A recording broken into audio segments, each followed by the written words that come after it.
Hi, this is Kevin Martin, part of the Lake Erie Regional Grape Program, coming to you with one of our weekly podcast updates. Last time I was here was in April, and we did actually get a few questions, although not in the comments below, but we did get a few questions about that podcast, and I wanted to take a few minutes to answer them.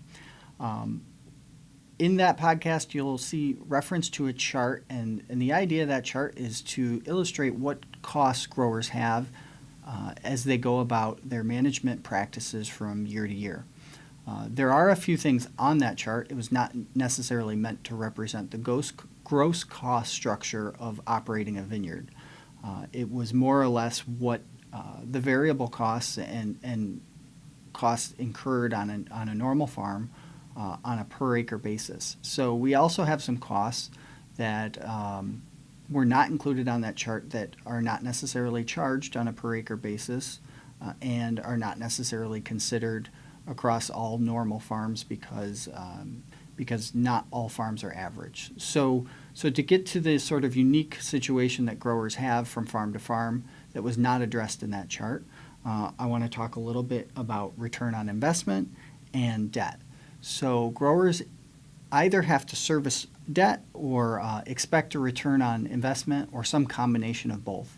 What we do know is, in terms of realistic business planning, we cannot expect a return on investment on farm that doesn't have equity owned by the owner. So until equity is built, a return on investment, because this is such a low margin business, is going to be 0% or less.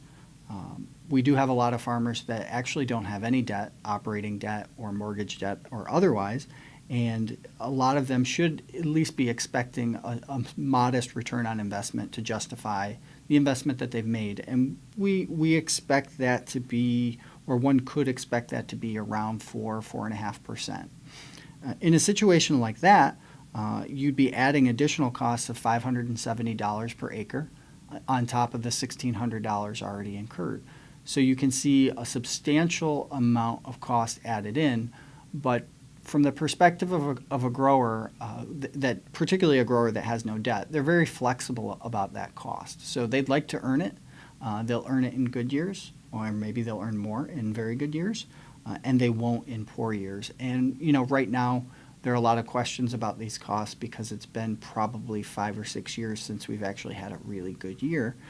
So that flexibility has become very important, and there are probably some growers that are getting a little impatient, and growers that don't have that flexibility are going out of business or considering restructuring, or in general just facing a lot of hardship.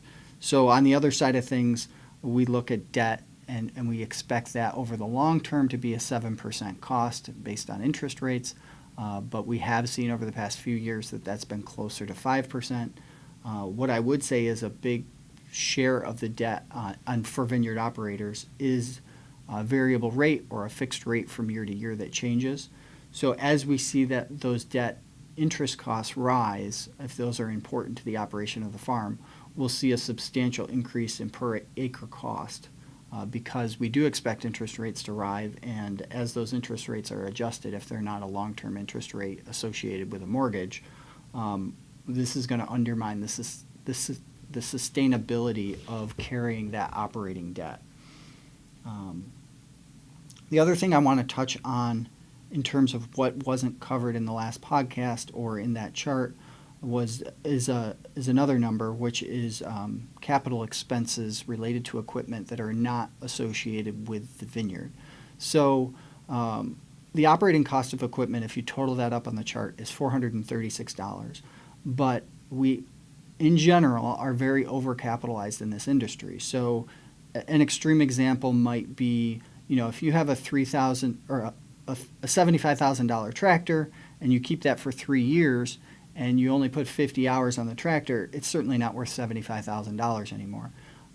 We don't necessarily have extreme examples like that, but in general, because our tractor fleets are large and our capital investments, our equipment investments are very large relative to the size of the farms, we do have depreciation that's related to the years of the equipment aging rather than the hours incurred. So there's no there's no great way to charge those on a per acre basis. Some farmers use them in operations not related to vineyard management. Some farmers just take that as a loss, and other farmers have smaller equipment capital budgets and tractor fleets, and they're just more efficient through those means. None of those things are easy to do, and they vary quite a bit from farm to farm, but a typical grower might realize $75 per acre in additional expenses related to sort of unrealized or underutilized equipment expenses. So those are the two big ones that I think we can touch on. And what you'll see is whether it's a high debt farm or an expectation of return on investment and an inefficient use of equipment, regardless, it's just not realistic for our total expenses to be below $2,000 to $2,100 per acre, in that range. So for growers looking for sort of a benchmark of what it costs over the very long term to grow Concord grapes and remain profitable, those are probably the numbers you want to look at.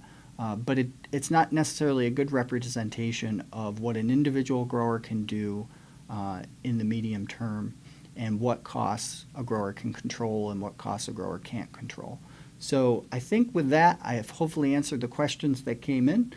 If you have any further questions, please feel free to comment down below or reach out in any way you want to. You can certainly feel free to contact us, and thanks for joining us.